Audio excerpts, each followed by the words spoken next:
right? And I told you there's a question on the test about tariffs. Yeah. Yes, and so that you need to understand the relationship between a consumer-driven economy like ours that buys lots of foreign goods. If we put tariffs on their stuff, they sell less, which gives them less ability to buy our products, which in turn comes back to bite us, okay? And I told you that we're going to see more of this as we move through the 20s, yeah, and into 1930, okay, where we see massive amounts of tariffs. So I want to talk about this for with a minute, just about generally for our nation as a whole, okay? When President Trump ran, you could say this about Obama too, and Bush. They all talked about putting tariffs on Chinese goods. Like Obama talked about Chinese tires. You know, the tires you put on your car, okay? These tires that they make in China are not as good as tires made in the United States. And when you have bad tires on your car, this to death. So Obama talked about putting tariffs on Chinese tires, cheap tires coming into the country. But when he got elected, he didn't do it, okay? And Bush talked about it on steel. And when he got elected, he didn't do it. And so Trump got in. And guys, we have a massive trade deficit with the Chinese. You understand? So we buy this year under Biden $630 billion trade deficit with China, which means we buy $630 billion more of their goods than they buy of ours. And they have a population of 1 billion more than we have. Follow me? We have 340 million people. They have close to 1.4 billion people. So they have the purchasing power to buy more American goods, but they don't. You follow me? That's a trade deficit. Okay, so essentially the United States is propping up the Chinese economy by buying so many of their goods. How about a little bit of trade back here? Like the Chinese need to open up their markets to more American goods, like our automobiles and so forth. Following me? And that's what Trump tried to do. And he actually carried it out. All right. And the goal was to put pressure on their economy so that they would buy more of our stuff. Now, you guys know the biggest export that the United States has is what?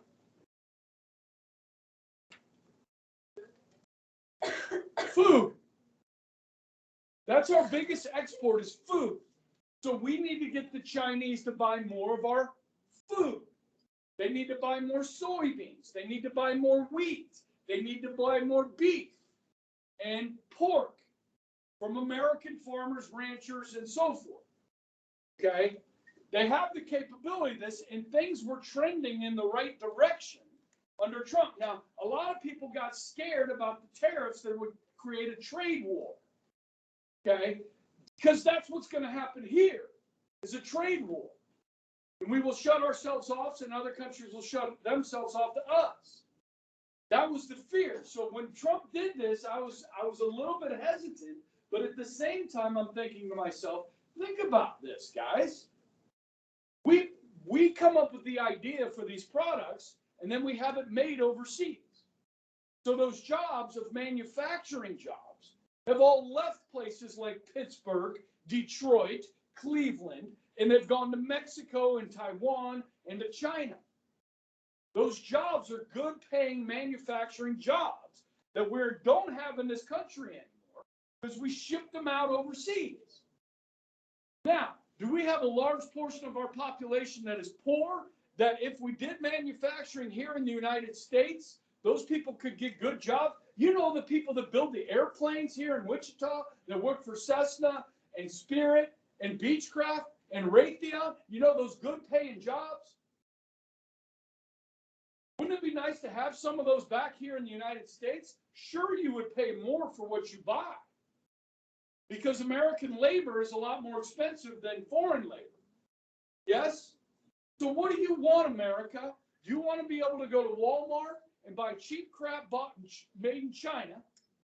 Or do you want to pay more, build some of those things here and provide good paying jobs for Americans. What do you want? We don't even, I mean, do we even use TV repairmen anymore? The TV breaks, we throw it away and go buy a new one. Refrigerator breaks, buy a new one. We just buy cheap crap and it breaks. What do you want? So that's what Trump was trying to do. Okay, now he's no longer president.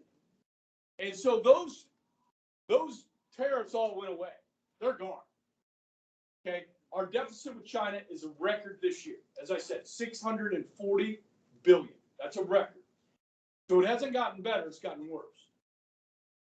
Okay, so I think when we're talking about China, we talk about things like steel, like making steel in the United States. You know, U.S. steel used to be like the backbone of our economy. Now we hardly build any steel. It's a cheap foreign import. Okay? So most of the jobs that you guys will do when you leave here will be service jobs. You'll be performing a service for somebody else. You won't be making something. You won't be building something. You'll be providing a service. So we become a service-driven economy. So our whole economy is based on the American consumer. You have this something called the Consumer Confidence Index. And when the consumer confidence in the United States is high, that means people are spending money, which drives jobs. Because you got people that are going to sell you the things you want. Not make them, but import them and then sell them to you. You know, the middleman. That's what our economy is today. Now, we create great technology in this country. And then we export it. Okay? The iPhone. That wasn't developed in China. It was developed in the United States. The Macintosh and Apple computers, developed here. They're used worldwide. Okay? But they're made by somebody else. Okay? You talk about supply chain. Okay? When the supply chain happens and we have issues with that, that affects people's lives here. If we made more of that stuff here, we would not have those supply chain issues. I don't know if you guys have been paying attention to what's happened to railroad thefts, railroad car thefts in Los Angeles. Massive. And it's creating supply chain issues. Okay, so if you didn't get your box from Amazon, somebody stole it out of a car, train car in Los Angeles. 2 days ago, like 4 trains derailed because of all the trash, the packaging and so forth on the tracks. Yeah, guys, you gotta watch the news. Okay. So I just throwing this out here, guys, because historically I've always taught tariffs is bad versus free trade. Okay, and there's something to be said about that as well. Okay, we have the conveniences we want in this country, and they're cheap. The stuff we want to buy, it's cheap. Nice. We have all those conveniences. But do we have the manufacturing that a strong nation should have? Something to think about, okay? All right, so we're talking about Harding, talking about domestic policy, we got tariffs, talk about taxes, okay? Again, we're dealing with the Republican presidency here, so you're thinking, okay, lower taxes. All right, so Secretary of Treasury, Andrew Mellon, with 2 L's, calls for a repeal of wartime taxes. Now, guys, World War I, the tax rate for the wealthy went as high as 80%. Did you make $100,000? 1918, 80,000 goes to the government.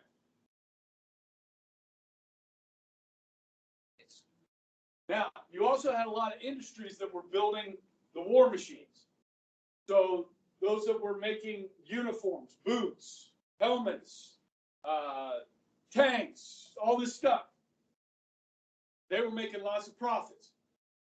So there was an excess profits tax on industry. They're going to repeal that. And Mellon calls for the wealthy tax rate to drop from 65% to 50%. Well, Congress does. Mellon wanted it to drop to 25%. So you make $100,000, $25,000 goes to the government. That would happen in 1924.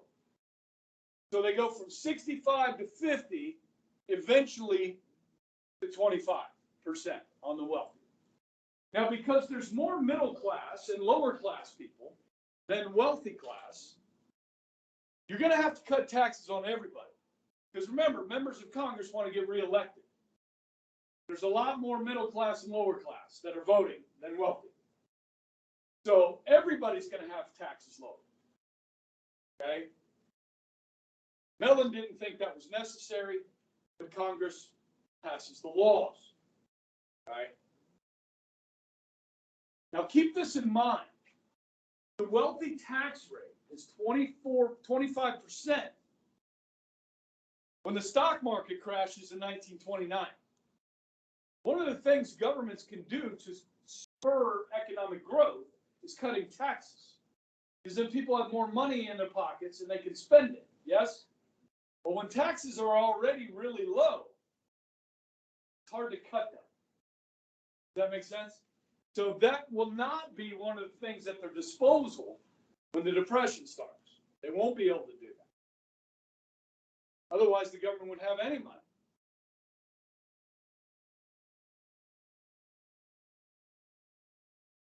Okay, so you got higher tariffs, got lower taxes. Now we're going to help our veterans. Okay, World War I.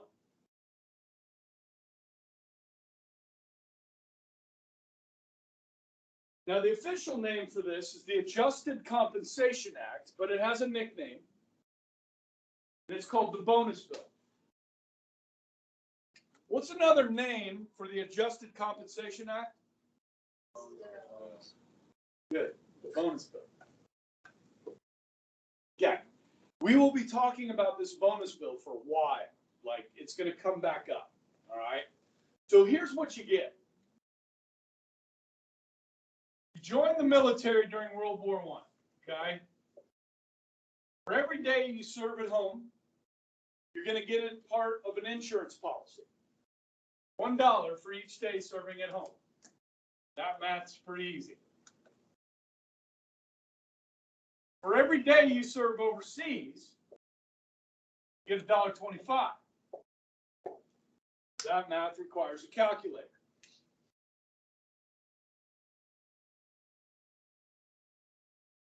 Teaching this long enough, I should remember.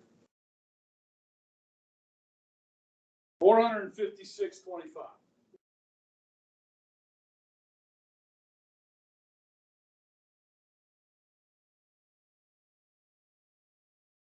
Okay, so that's your bonus bill.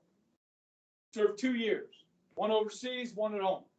Okay, now that's an insurance policy you can borrow against. 25%. Okay, which comes to $205. The rest of this does not mature until 1945. You can get the rest of it in 1945. The government doesn't have this money to give the veterans yet. Follow me? But if you're just getting back from the war, will $205 get you into a one-bedroom apartment, a new set of clothes to go out and look for a job? Yeah, $205 will do that in 1920, 1921. Okay, for sure. Okay, so this is what veterans could use. Now, this was actually vetoed by Harding and Coolidge. Eventually, Congress overrode it and gave these guys, these vets, their bonus. Okay. Now, this is going to rear its ugly head when the Depression hits. Because a lot of veterans are going to lose their jobs. And they're going to want this money. And there's going to be a big fight over it. And it's going to turn ugly. Okay? So we'll bring that back up later on. Good? All right, so here's your domestic policy of Harding. Okay? Now, what this ushers in the 1920s, guys, with these low taxes, less government spending, and so forth, is really a decade of prosperity. 20s is known as the Roaring 20s. Okay? And so people have lots of money. There's lots of jobs, lots of manufacturing, lots of illegal alcohol, okay? And a lot of other fun things that we'll get to. We're done on this one? Here, we're good? Okay, now here's a problem that is going to affect our economy and the economy of others. It's called war debts. I'm going to ask you to write about this on the test.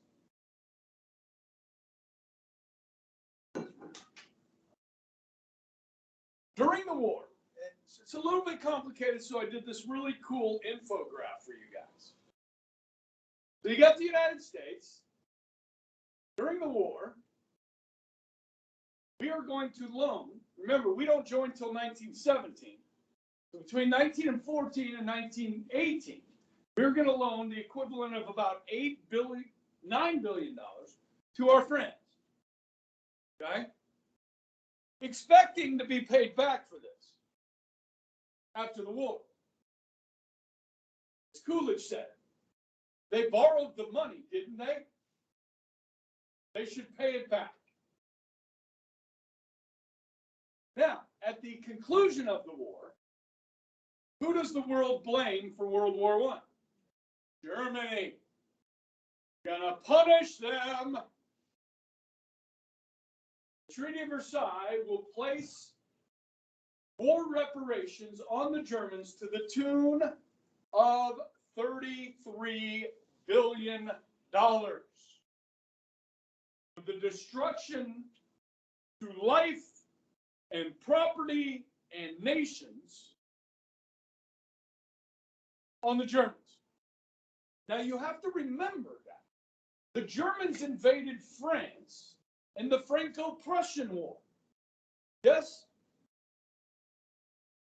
This is the second time.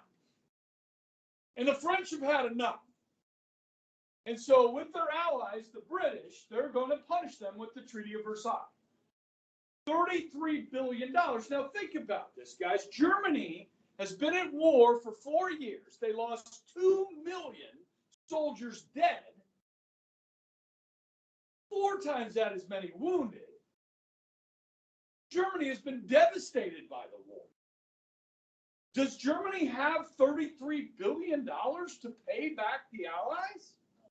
No. They are trying to make it where Germany will never rise again.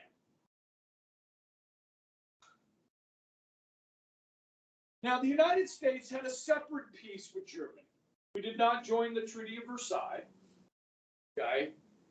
And as the United States does, we're a forgiving nation. And we're going to try and help out these poor Germans. So the United States is going to give them some post-World War I loans. Not the equivalent of $9 billion or even the equivalent of $33 billion. Okay? But millions in loans. Germany will in turn take the money that we give them and give it to the Allies as payment for reparation. And then the Allies will take the money that we just gave Germany and give it back to us as payment for war loans. Nothing gets accomplished here. Now, Germany, guys, is suffering. They are going to start printing money. And you know what happens when you print money?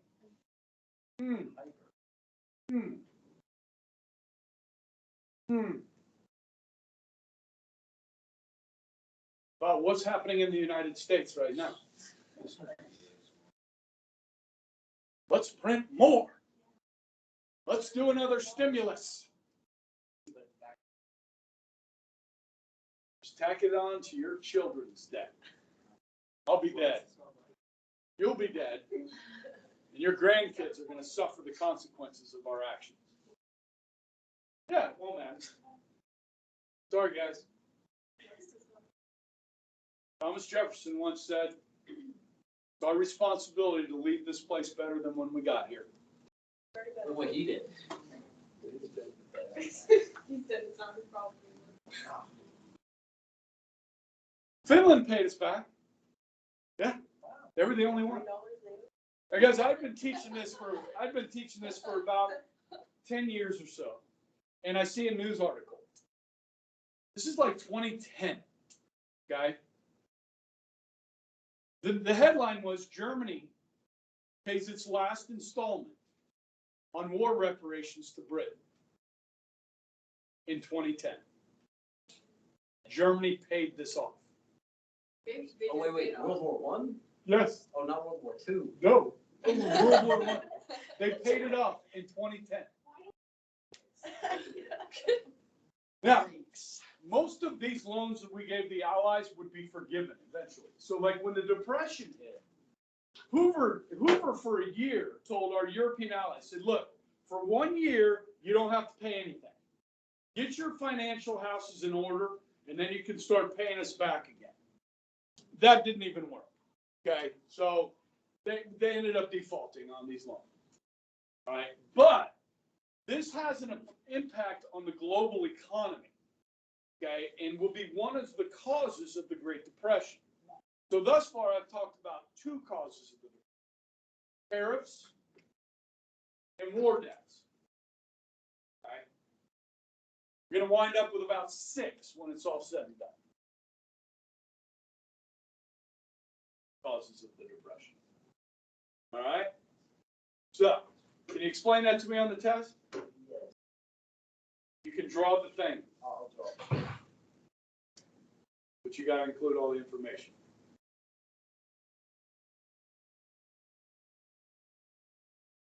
Unpaid debt. I feel like all don't pay though. We all just like forget it. That's called the Great Restart. Have you heard of this? No. Oh yeah. Is that an actual thing? Yeah, it's actually a thing that people are talking about doing. Just like scrapping all debt How much debt? globally. Every country's in debt. Doesn't make any sense. Everybody owes It's all money to like everybody else. We're at 30 trillion. 30 trillion. Oh, well, per capita, like based on GDP, yes. Like Greece is horrible. Ireland, bad.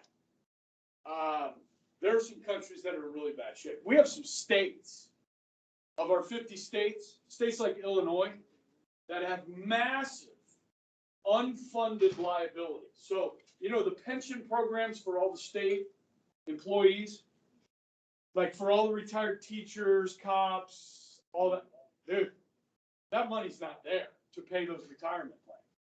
It's called unfunded liability.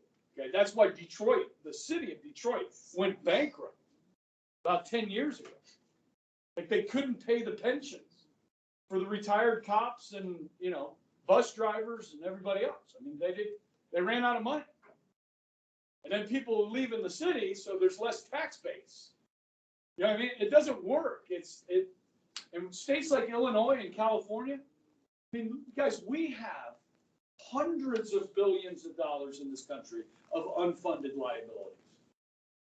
Our states do. Now, Kansas is actually in the top half best situation.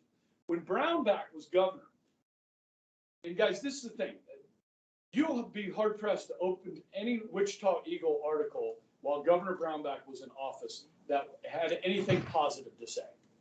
Everything was negative. I mean, it's unbelievable. So no wonder people hate Brownback. Okay, but one of the things he did that pissed people off, he made state workers contribute more to their retirement packages out of their paychecks.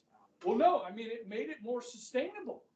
You know what I mean? So like these teachers that have retired, they'll get their pensions.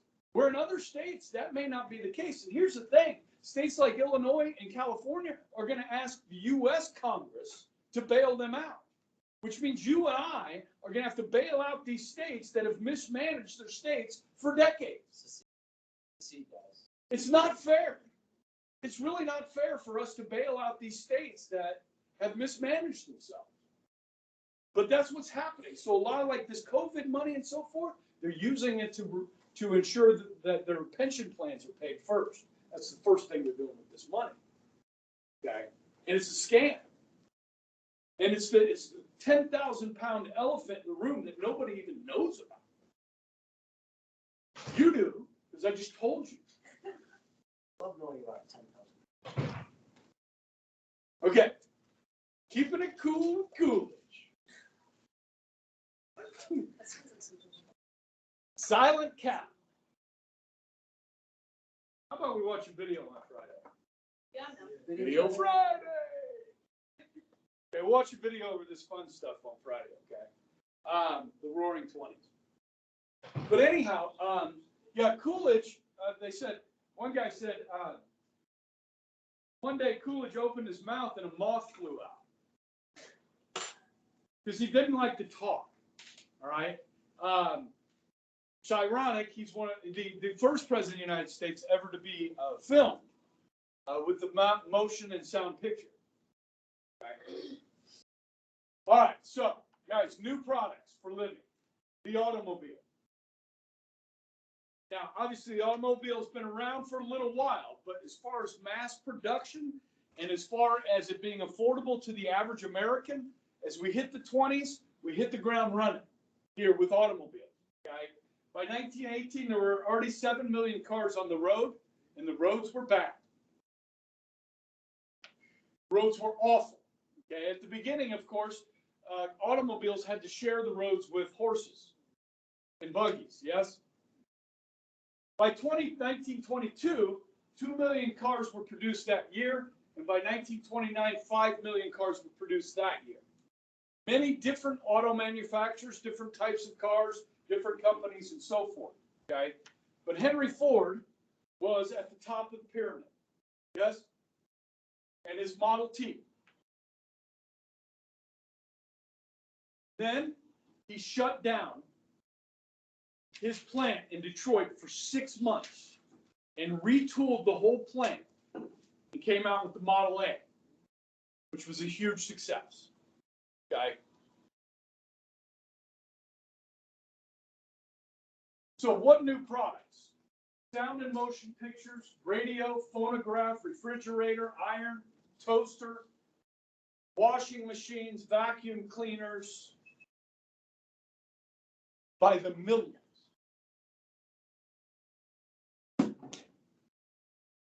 I had this old textbook of mine that I read to you about Sacco and Vanzetti out of.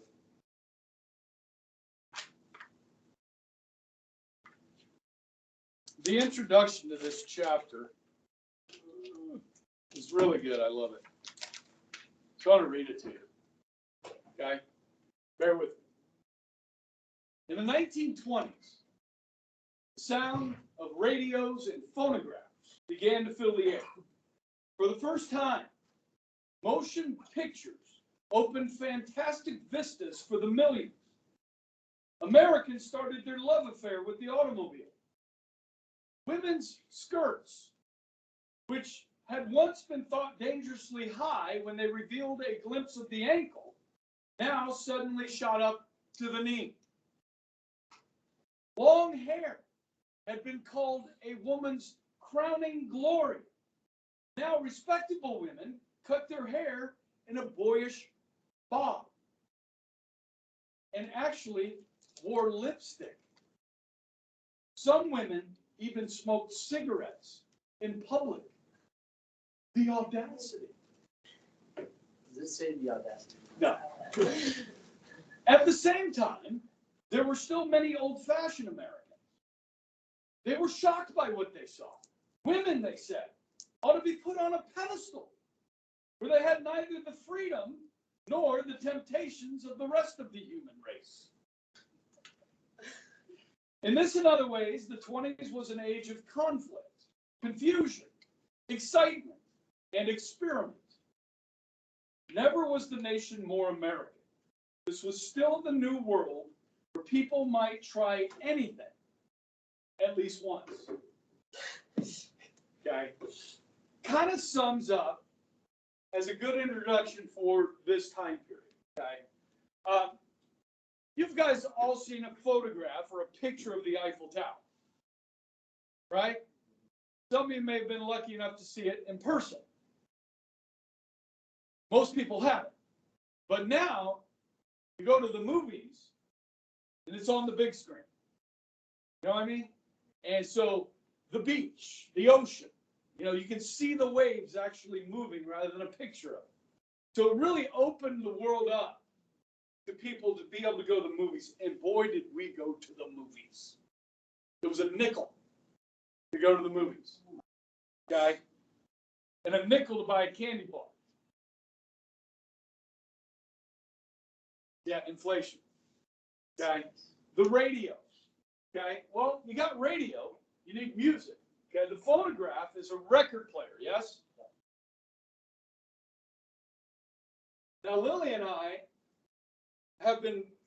Lily's been breaking out some of my old records. Okay? This is a phonograph here. Okay, so you would crank this. Okay, and then the turntable, and you have vinyl. Okay? Everybody have a record player at home? Ours is a big box. It's in a big box. Yeah. Ours is kind of cheap. It's, but it plays records, and it sounds horrible compared to digital music, but it's kind of fun. On the early ones of these guys, you could actually record on the vinyl. So people, for the first time in history, heard their own voices being recorded, which is weird. Do you remember that first time you set up that voicemail or heard your voicemail? Lily still hasn't set hers up on her phone. Okay. You know what I mean? And you hear it like, man, I sound weird. Yeah. That was, this was a new age. Okay. This is a 1920s refrigerator. Okay. This is the cooling unit on the top. And this is basically a glorified cooler. Okay. It's an ice box. And so when I was visiting, my wife's mom and dad used to live in West Virginia. And we were visiting a friend of theirs. And Frida was her name. And we went into her basement. She had a refrigerator a lot like this one. And of course, the history nerd guy is like, oh, that's sweet. When's that? That's from the 20s, isn't it? She goes, yeah. I said, can I look at it? I opened it up. It was still working. She said it was refurbished during World War II, and it's been working ever since. Okay? That's amazing. We don't make them like we used to. You know what I mean? Ice machines are notorious for they're horrible. Right? Okay. So, other advances. Okay? Medical advances. Diseases brought under control. Okay? Like typhoid fever, which is a killer. Diphtheria. Have you heard of diphtheria? Basically, your esophagus swells up when you get diphtheria, and you can't swallow. So without treatment, you're going to die. Okay? And then the measles was another one that was really bad. Okay, now, have any of you guys had the chicken pox? None of you had the chicken pox. Okay. Now, the measles vaccine was created in 1963. Okay? And you can kind of see this is a chart of measles cases in the United States. Okay?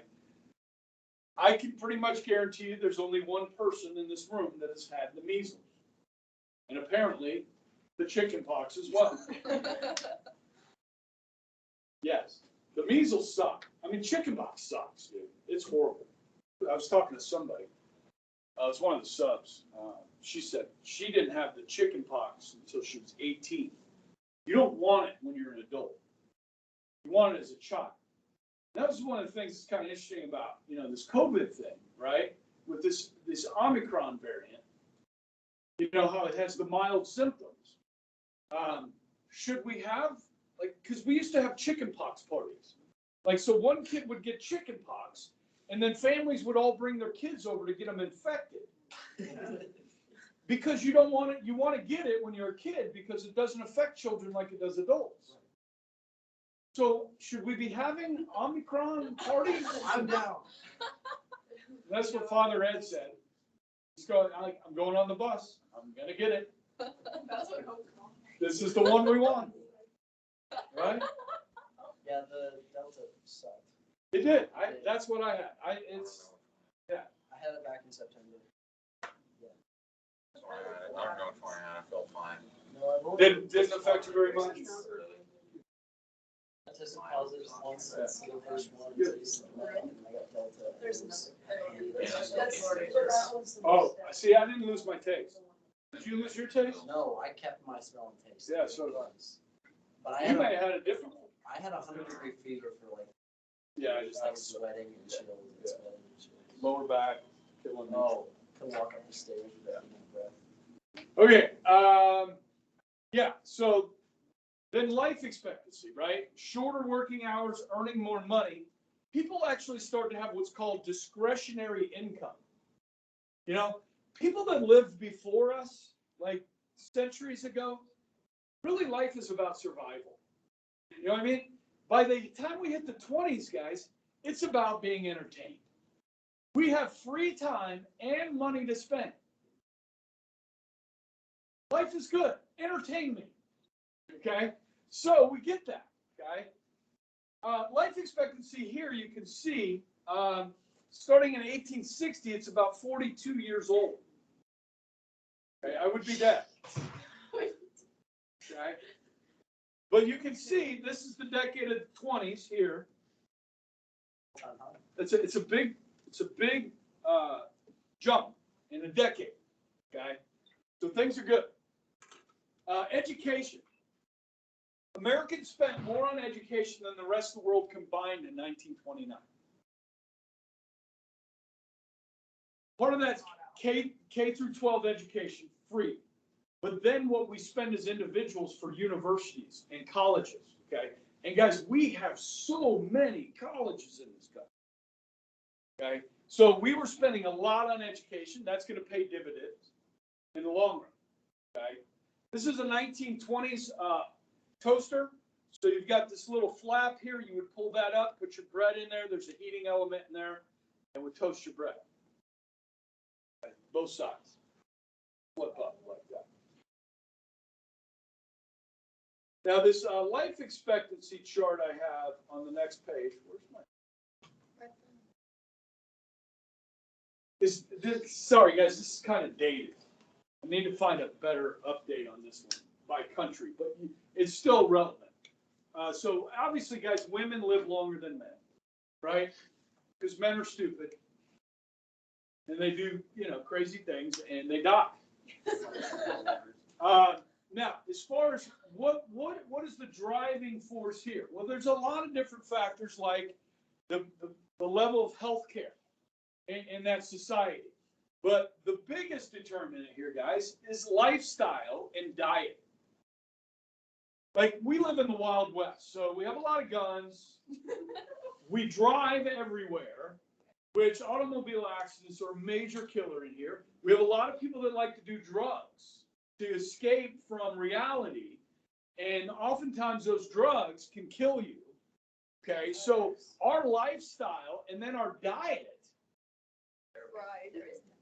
Right? I mean, so the number one killer in the United States is heart disease.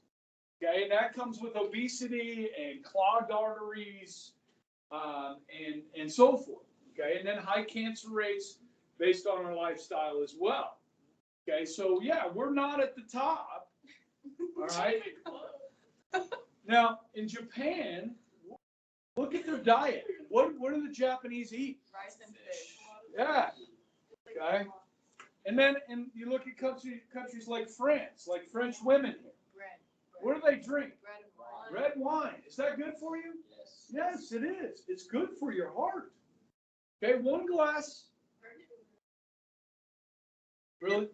Just a little? Yeah. Yeah. No, yeah. There's a fine line. Yes. Fine wine. Oh Okay. Yeah. So that's kind of interesting to look at, right? What do the Canadians do? It's cold. They're polite. They're They're just shivering. Yeah. That's how they say Thanksgiving. They're too nice to die. Time we get out? 25. Okay. All right. So let's be entertained, right? So obviously alcohol is prohibited, but alcohol is flowing. Okay. Not very good, but it's, I guess, drinkable. So speakeasies, what the term they called illegal bars. Okay. I don't know if I told Lily this, but during the lockdown, like the first lockdown, like they shut down all the restaurants, right? Everything's carry out. You guys remember that? Yeah. Okay, so my buddy Derek, he goes to this Irish bar. Okay, I forget the name of it. I don't want to throw him under the bus, but You're recording. they serve pizza. Okay, and so they were doing carry out pizza, right? And so if you go in to pick up your pizza and you take a left, there's a couple of doors there. And it's where the bar is, right? So he was a regular at this place. So like he would order pizza and then we would take a left, go through those doors and sit down and eat our pizza and drink some beer. We were breaking the law. It was a speakeasy. You know what I mean? It felt like we were in the 20s. Okay. Huh? But yeah, I mean, we were locked down. It was illegal, right? Breaking the law. Kind of excited. That's what it was like for these people. You know what I mean? It was fun to go out to the illegal bar. I think I don't know if they talk about this in the video I'm going to show you, but in 1927, guys, New Year's Eve, which is the biggest party night of the year, right? There were 500 advertisements in the New York Times for New Year's Eve parties at speakeasies in the newspaper. 500 ads. Okay. So yeah, I mean, it was, because it's illegal, you come up with these names for alcohol, right? Booze, bathtub hooch, moonshine.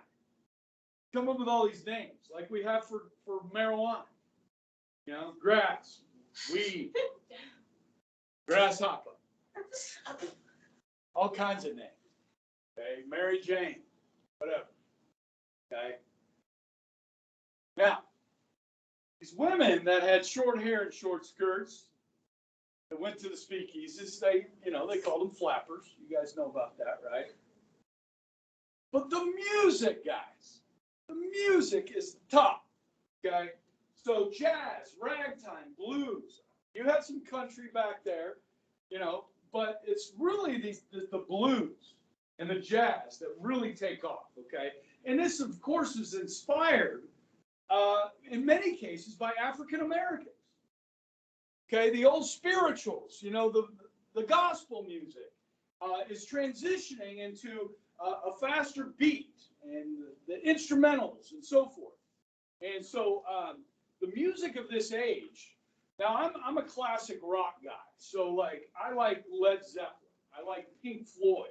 I like these bands. If you listen to like Led Zeppelin, guys, and I know they're a hard rock band, but the blues freaking oozes out of that music. You know what I mean? The Beatles talked about their influences from this music, okay? Everything, hip hop, all of this has come from this earlier music, okay?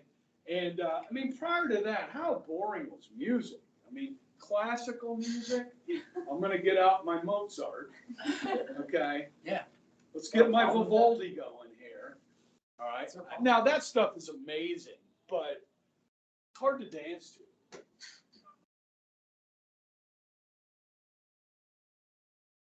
Okay. Then sports, right?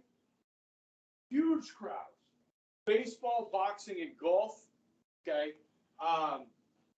Obviously, guys, the 1920s Baseball became the national pastime, but boxing was huge. This is Gene Dempsey. Gene Dempsey fought Gene Tunney in Philadelphia in front of a crowd of 120,000 people. Okay, if you go back, we ain't got any golfers in here. There's some really good movies about old golf. There's one called The Greatest Game Ever Played. The Legend of Bagger Vance. These talk about the early days of golf. Really good. Give you some good 1920s vibe. The 1927 Yankees, guys. Maybe the greatest team ever assembled. Now, back in the day, baseball games would start at 3:30 before you're off of work because they didn't have lights. So they played day games, okay? So when you look back at old film of baseball games, everybody's dressed to the nines. I mean, they got their suits on, hats, women are wearing dresses, You ever been to a Royals game in August? Oh, sweltering. You got some serious swamp ass going on. Imagine if you were wearing a three-piece suit to a ball game in August, okay? You guys know what I'm talking about, right? Yeah, so listen to this, guys. They called this group of hitters Murderers Row. So if you're a pitcher and you're pitching against the Yankees in 1927, you're in for a rough day, okay? Now, this is Lou Gehrig, okay? And have you heard of ALS, Lou Gehrig's disease? Okay, this is named after this man who was an unbelievable athlete. He's a very large man because Babe Ruth was a big guy. Because this is Babe Ruth. Okay. This is Lou Gehrig. He hit from the left side. Okay, so when Ruth hit 60 home runs, Gehrig hit 47. Okay, and was fast and could play defense. Okay. Babe Ruth played, left field. Okay. So Gehrig was an athlete. I mean, just amazing. And Babe Ruth was a larger than life character. He was an orphan raised by Catholic nuns. Okay. Just a larger than life character, one of the most famous athletes ever to grace this planet.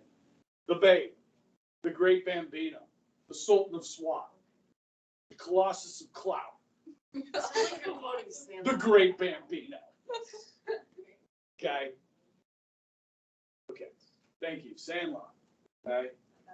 If you haven't seen Sandlot, Sandlot. We all got it. Ella? Seen Sandlot? I died for Okay.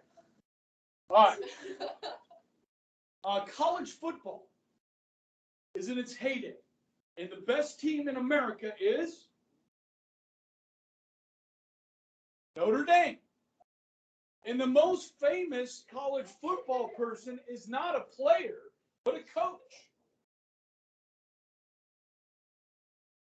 He died in a plane accident just north of Wichita at Cabrini, or at the rest stop area up there. What's it called? I Forget the name of it. There's a little museum of him up there at the rest stop. Knute Rockne, or Knute Rockne, okay? He's the guy that gives the speech in the locker room that Rudy gives. We're going to inside, we're going to outside. That one? You seen Rudy?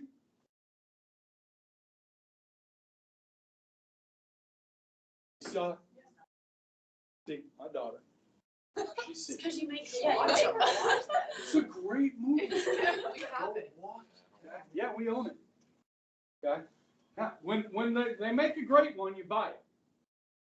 Okay. Especially sports movies.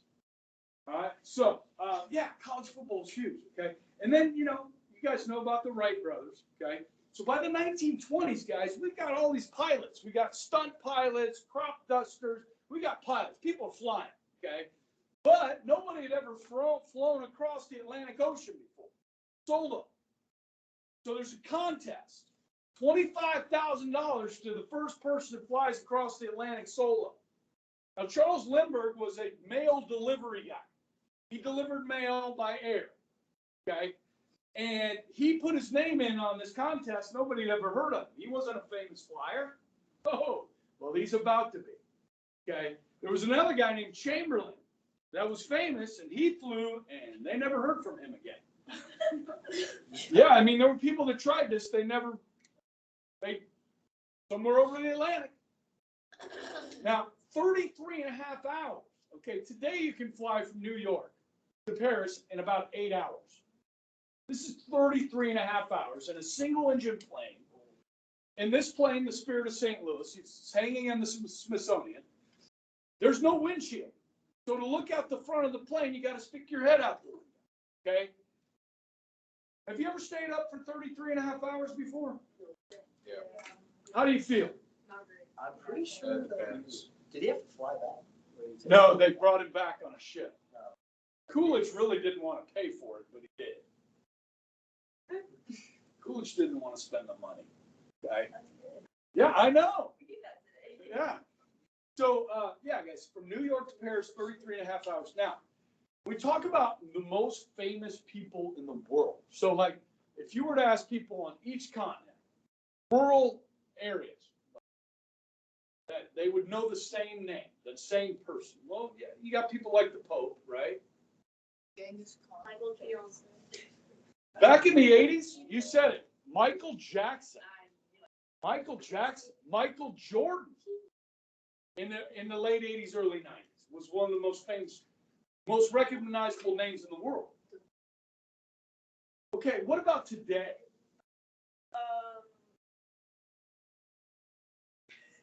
Who? Elon Musk? Possibly, yeah. What about Donald Trump? Everyone is. I did say that, but I didn't want to say it loudly. What about LeBron James? Guys, basketball is huge around the world. It really is. Who's the soccer player? Ronaldo. Christian Ronaldo. Lindbergh became a household name globally. Okay, he was an international inspiration. Okay, now Lindbergh, as a human being, I have some issues with. This is a great feat. Okay, now did you hear about the Lindbergh baby? Yeah, somebody kidnapped their baby out of the second-story window and held him for ransom, and they never got the baby back.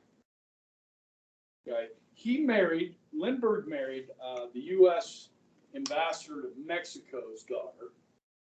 Okay, and as an aviation guy, he was really enthralled with the German aviation, what became the German Luftwaffe of the Nazis. So a little bit of a Nazi sympathizer type guy here. Okay. I'll get into it more. Okay.